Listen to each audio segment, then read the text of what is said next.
लौटूंगा। आज सिंह भदौरिया जी, मैं आपके पास आना चाहता हूं। और जो कांग्रेस पार्टी के नेता जो कह रहे हैं कि भाई आप पीओके तो वापस तब लाएंगे जब वहां से पहले आप एक सेब लेकर आइए, कैसे देख रहे हैं आप, कैसे देख रही है आपकी पार्टी इस पूरे बयान को, इस पूरे मसले को, और कांग्रेस पार्टी के इस मसले को लेकर रवैये को? देखिए अमित जी, कांग्रेस पार्टी आज से नहीं, जब से भारत आजाद हुआ है तब से देश को तोड़ने की इन्होंने कोई साजिश नहीं छोड़ी है जो इन्होंने देश के प्रति न रची हो। जब देश आजाद हुआ तो आप देखिए हमारे नेहरू जी ने कितनी कितनी गलतियां की। आज ये नेहरू जी की गलती का ही कारण है जो हमारा भारत का एक अभिन्न अंग जिसको हम पीओके कह रहे हैं आज जो पाकिस्तान के अंदर है।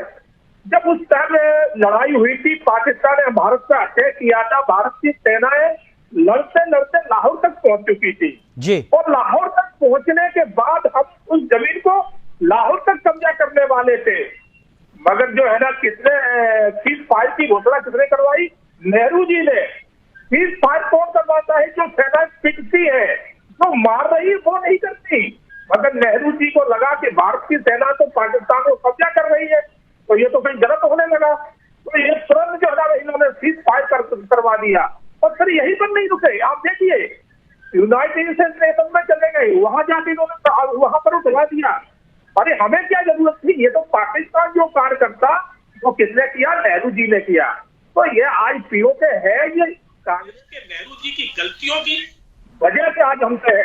मगर भारतीय जनता पार्टी ने शुरू से ही कहा है, हमारा 10 साल का कार्यकाल है, हम 10 साल के कार्यकाल में बार बार कहा है पीओके हमारा अभिन्न अंग है और जिसके लिए हम कुछ भी कर सकते हैं और उसको लिए बिगड़ हम शांति से बैठ भी नहीं सकते।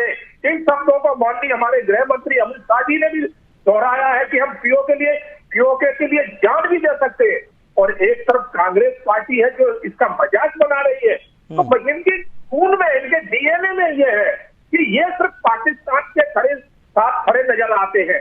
हमने सर्जिकल स्ट्राइक किया हो तब भी इन्होंने हमारे सैनिकों की जो है ना सबूत नहीं, लेकिन क्या नहीं ऐसी भदौरिया जी, मैं आपसे जानना चाहता हूं, क्या 2024 से पहले सरकार की कोई तैयारी है क्या ऐसी? तो इनकी सोच में बन चुका है कि भारत को किसी तरह से जो है टोल किया जाए, प्रधानमंत्री को टोल किया जाए, संविधान को ठेंगा दिखाया जाए, मगर पाकिस्तान के पक्ष में ये हरदम बोलते रहे। तो ये कांग्रेस की आज सोच बन चुकी है। मगर हमने जो कहा है, हमारी सरकार ने कहा है कि हम पीओके को जब तक ले नहीं लेते तब तक शांति नहीं बैठेंगे। जिस तरह से हमने जम्मू कश्मीर को आजाद कराया धारा 370-35A हटा के, इसी तरह से भारतीय जनता पार्टी इस बात के लिए बिल्कुल कटिबद्ध है कि हम पीओके भी लेके दिखाएंगे। कांग्रेस जैसी धुलमुल राजनीति हमारी नहीं है। हम देश के प्रति समर्पित हैं, हम राष्ट्र के प्रति समर्पित हैं। भारत का अगर एक सुई के बराबर भी जगह कोई अगर ले गया है ना, हम उसको वापस लेके आएंगे। हमारी नेहरू जी और कांग्रेस वाली सोच नहीं है। नेहरू जी ने एक बार कहा था, जब शायद इनको मालूम नहीं होगा, इन्हें याद नहीं होगा, तो भी ये याद करके नहीं आते हैं।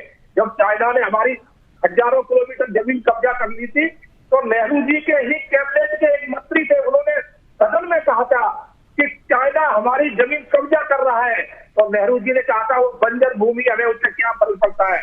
तो इन्हीं के कैबिनेट मंत्री ने कहा था कि बंजर तो हमारा सर भी है, इसमें बाल नहीं है, तो क्या हम सर को कटवा दें? तो इन लोगों की सोच ये रही है कि किसी भी देश को तो खंड खंड किया जाए।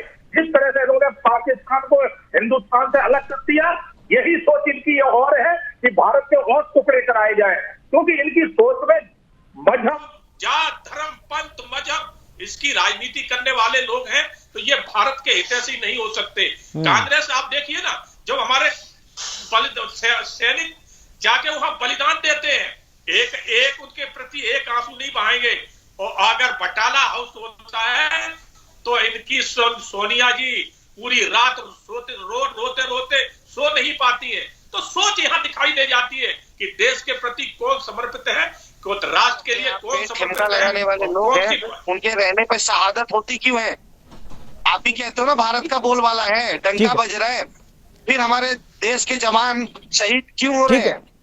बिल्कुल। आपने देखा होगा कश्मीर में अच्छा, आपने दीजिए, क्या जवाब दीजिए। हालत बना रखी थी, पत्थरबाजों की फौज बना रखी थी। कश्मीर जो में हमारे हमने सैनिकों के ऊपर कश्मीर पत्थर में ही बरसाती हमने थी। देखा है, आज तो पत्थर हमने नहीं बरस कश्मीर रहे में ही हैं। देखा है। आज आतंकी को पत्थर कैप्टन नहीं बरस रहे हैं वहां पर। देवेंद्र सिंह डीवाईएसपी थे, पत्थर नहीं बरस